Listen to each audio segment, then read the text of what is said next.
ஆத்தங்கார அந்த புறம் ஆக்கி கொள்ளவா அந்த அக்கறைக்கும் இக்கரைக்கும் கோட்டை கட்டவா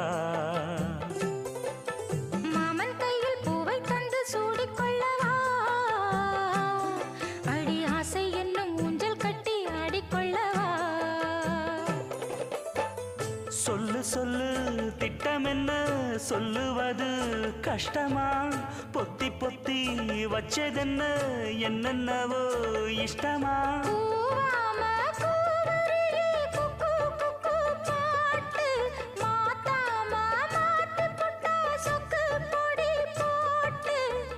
யாரிடத்தில் உன் மனசு போச்சு